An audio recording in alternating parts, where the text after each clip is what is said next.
الرحیم.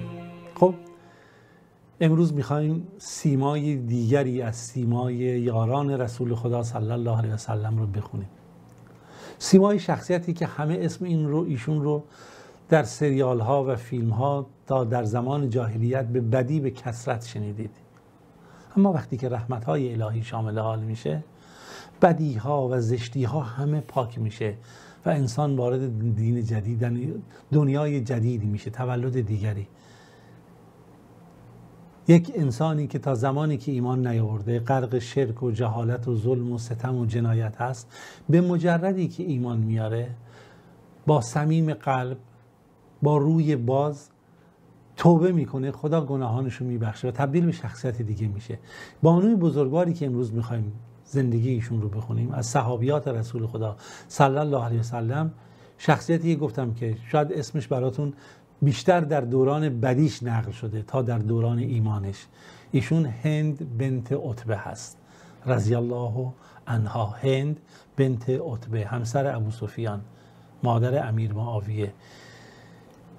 نیا کنید وقتی که حق میاد، الان 20 سال تصور کنید از دعوت اسلامی گذشته، اما وقتی که حق میاد دیگه قلبی نیست که در برابر حق مقاومت بکنه. اذا جاء نصر الله و الفتح، اینجا قلب ها دیگه باز میشه. داستان قصه ما داستان زنی است که 20 سال در بدترین شرایط با رسول خدا صلی الله علیه و سلم دشمنی کرد، جنگ هایی رو بپا کرد، کینه ها و عداوت هایی رو شکل داد و لحظه‌ای کوتاهی نکرد در دشمنی با رسول خدا صلی الله علیه و سلم.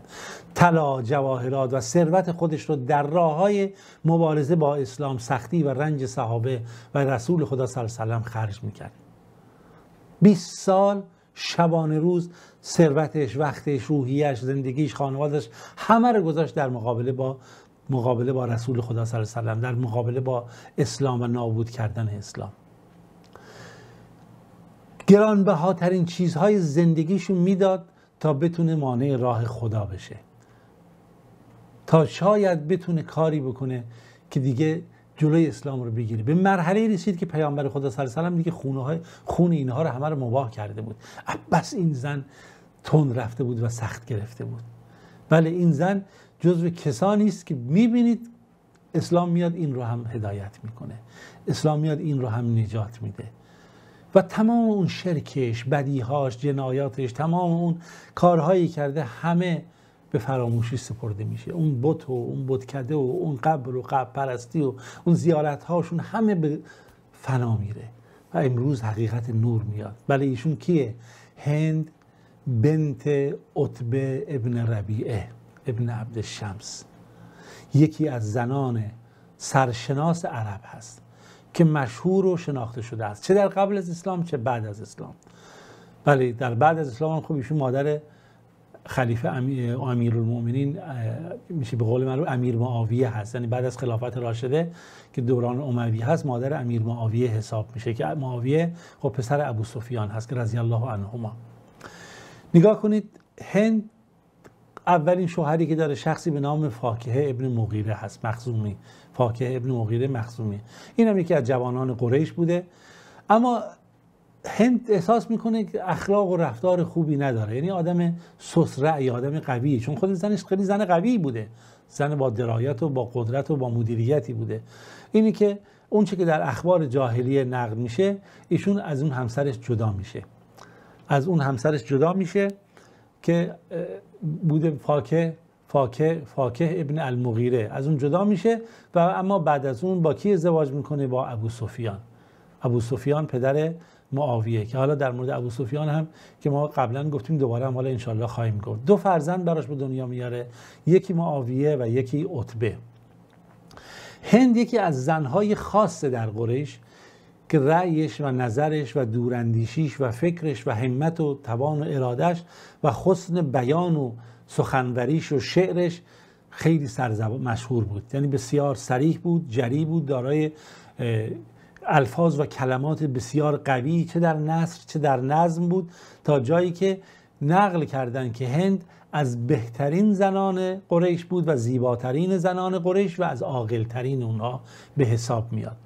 مازاد بر همه اینا که ما گفتیم ایشون بسیار خوب میتونست شعر بسرایه و بسیار خوب میتونست مرثیه سرایی بکنه. مرثیه در زمان جاهلی این گونه رسم بود، کسی میمرد برای مرده هاشون رسا میخوندند و ناله میکردند و شعر میخوندند و ایشون در کشته های بدر که بالاخره پدر خودش و برادرش اینا رو از دست داد، رسایی که میخونه در لغت عرب و شعر عرب مشهور هست که چگونه با چه ظرافت و دقتی میخونه. این توانمندی های ایشون هست در اون بالاخره ادبیات و لغت و اینها، اونم در زمانی که خیلی از زن رو اصلا براش شاید ارزشی قائل نبودن.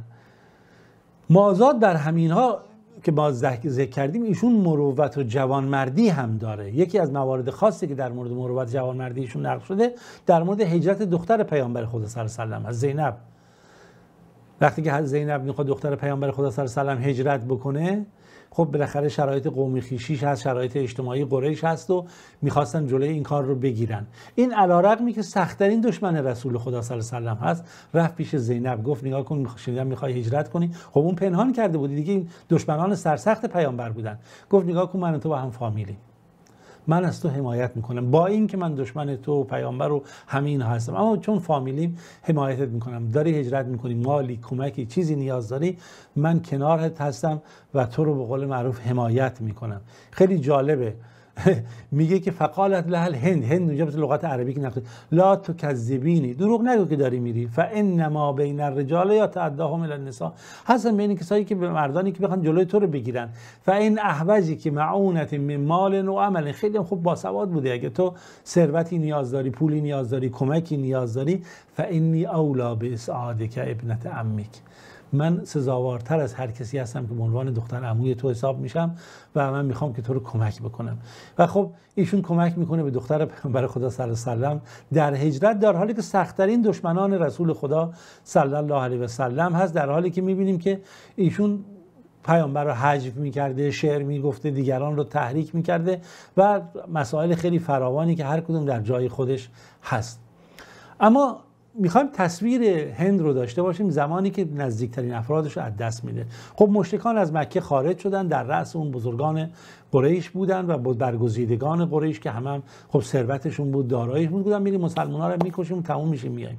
3 روزم در بعد بودن، شترها رو قربانی میکردند و شراب میخوردند و بالاخره و تا گفتن ما چنان پیروزی به دست میاریم و شادمانی که دیگه تا باشه تاریخ بشریت عرب این رو نقل بکنه. خب توی این سپاهی که از قریش اومده بود از هند، ببین کیا همراهش بودن؟ پدرش بود، برادرش بود، عموش بود، همسرش ابو سفیان هم بود که ابو سفیان بعد خودش کشید کنار، گفت من کاروان تجاریم برام مهمتره.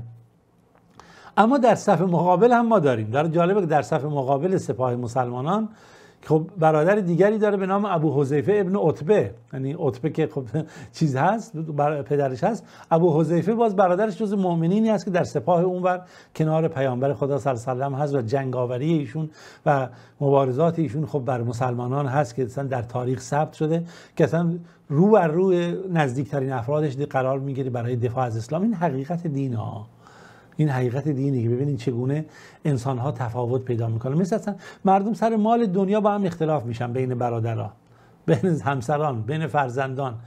حالا دین که دیگه جای خودشه، دین که حقیقت، حالا یکی در فساد و تباهی و شرک و خرافات، یکی در ایمان هست. حالا باز تصور کنید که یه روز اینها در برابر هم قرار بگیرن، چگونه خواهد شد؟ خب مشرکین قریش هم گفتن میریم دیگه تمام میکنیم دیگه، میکشیم اینها رو. حالا ابو حذیفه هم تو اون ور بود. در ابتدایی که جنگ شروع شد، همون ابتدا عتبه، برادرش و پسرش، نگاه کن، عتبه و برادرش و پسر برادرش اینا همه کشته شدن و جنگ بالاخره 70 نفر از مشرکین قریش اونجا کشته شدن و بقیه فرار کردند و خودشون رو نجات دادن، از جمله خود ابو سفیان خودش رو با مال و داراییش نشون داد، نجات داد و خودش رو به مکه رسوند و از اون ورم خبر به مکه اومد. یک ولوله شد، یک عصبانیت، یک خشم، یک طوفانی که بیایید که ببینید چنین شکستی رخ داده. اصلا گویا که بر اینها صاعقه نازل شده بود، حمله میکرد به این افرادی که اومده بودن. وقتی برمیگشتن که چرا شما اینجوری کردید، چرا بزرگان خودتون اونجا به کشتن دادید، هم تو کلیب بدر انداخته شده بودند و به شوهرش میگو و فریادهایی که اصلا عجیب و غریب. و خب اما زنهایی که اونجا رسم بود، مثلا اسب یکی اومده بود مثلا کشته شده بود، زنها و بچه ها و اینا جمع می شدن دور اون اسب، گریه، ناله، رفتارهای عجیب و غریب. اما هند رفتارش با همه فرق میکرد. گفت نه، من آدمی نیستم که بخوام امروز نوحه بخونم و گریه بکنم و ناله بکنم. من زنی هستم که رفتار خودم رو خواهم داشت. امروز من بر پدر خودم، بر برادر خودم و بر خانواده خودم گریه نخواهم کرد، بر عموی خودم گریه نخواهم کرد، تا اینکه مبادا خبر به محمد برسه، به یاران محمد برسه، به زنان اونها برسه، به زنان خزرج و اینها برسه و خوشحالی کنن و بخندن که من گریه کردم. نگاه کنید خیلی عجیبه. نه، من گریه نمی کنم. لا والله، نگاه کنید الله رو اینا میشناختن ولی برای الله شریک قرار ندادن. لا والله حتی اثار من محمد و اصحابی، من گریه نمی کنم مگر تا زمانی که بتونم از محمد و یاران محمد انتقام بگیرم.